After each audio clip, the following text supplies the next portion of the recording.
Hey guys, welcome to my next tutorial, and this is going to be part 5B of the survival series, and this is going to be the continuing part to the infantry system. And today, hopefully this time, we'll have a shorter video. So this one's going to actually show you how to incorporate a more advanced element to your infantry system. So we needed to make sure that when we used items in the infantry, like before, I'll do an example. If we press infantry, when we eat fish or use drink or use a bandage, we need to affect the GUI elements that we have, and then obviously not be able to let us go into minus figures. Okay, so what we'll do is we'll open up our infantry script again, like we used last time, so you can download that from my website if you don't already have it. But obviously I'll upload an updated version. I'll zoom in a little bit, and what we'll write under our show GUI variable, I'll write variable minimum val as type integer equal to 0. And then I also want another GUI, which is going to be a private variable called player GUI as type player GUI, like we've done before.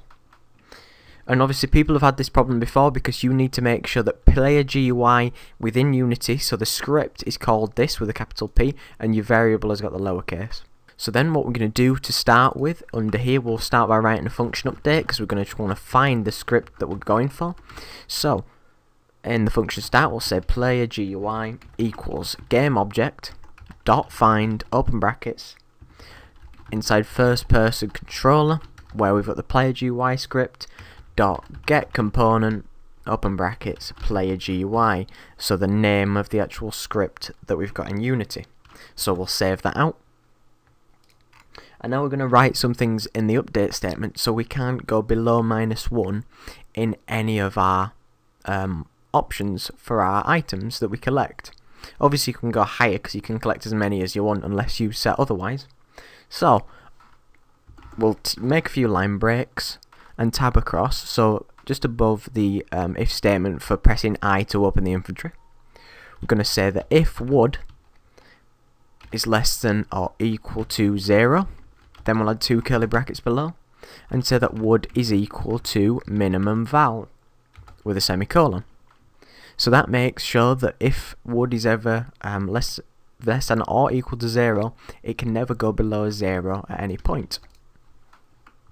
Then we'll paste it in again, and we'll say that if stone is less than or equal to 0, so we'll just pretty much write stone and we'll paste that in. That's exactly the same. We'll paste in exactly the same thing for clay. So we'll say if clay is less than or equal to 0, then it's going to be equal to the minimum value, which is 0. And then we're going to need another 5 more. Another 5 more for what we're going to be doing. So 1, 2, 3, 4, 5. And obviously we've got clay, and then after clay we have fish. And obviously if you're confused, all these are up here. So our next one is going to be cooked fish. So we'll find fish where we had it, and we'll paste in cooked fish, so we keep all our variable names the same if you copy it from the top. So next one is going to be bottled water, so we'll paste that in here, neaten that up, paste that in again. Then we're going to have a normal bottle, we're going to paste that in, and then the last one is going to be bandage. So we'll find the extra one we've got, and then we'll paste bandage in here. So this just means all our variables that we've got which held in the infantry will never be able to go below 0. So obviously you won't be able to break your game. So now everything's going to stay pretty much the same. But what we're going to do is we're going to go all the way down to where we started with the GUIs to control obviously when we can press a button, we'll eat the fish.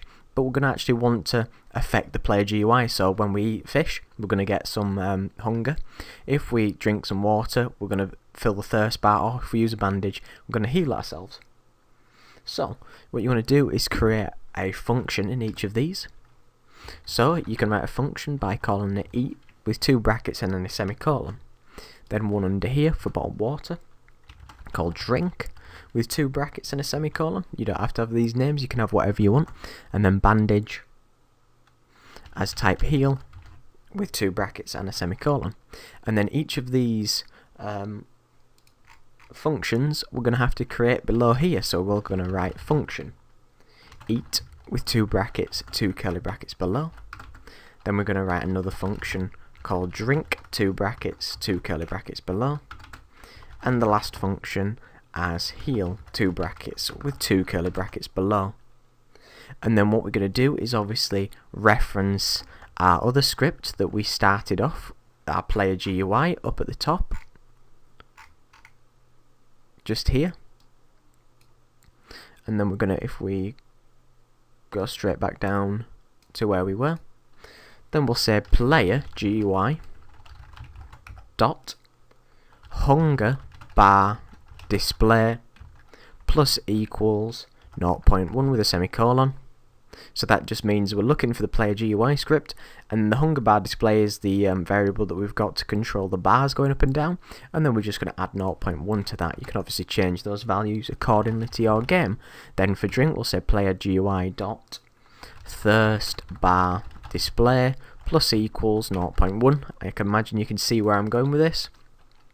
Then for the heal, player GUI dot health bar display plus equals 0.1. So we can save that out. Now if we go back into Unity, and you can see on your main camera, what I'm going to actually do is make cooked fish equal to 3, bottled water equal to 3, and bandage equal to 3. So you can obviously see we've got some values so far. So you'll notice that thirst starts falling the fastest, with hunger not far behind it. Obviously if I bring up the GUI, that these stop just while we've paused the game. Obviously you don't need to pause the game if you don't want to. And then what we're going to do is eat the fish. Hunger goes back up, goes down to 2. Bottled water it will go up. Then what we can do is, obviously if you keep on eating, then you won't be able to use any more. And that's pretty much it for that tutorial. So that's all I'll be showing this time. Next time I'll show you how to pick up the items and go a bit more into depth with eating and dealing with your food. So hopefully that'll be in the next few days. Thanks very much for watching, and don't forget to like, comment and subscribe. Cheers.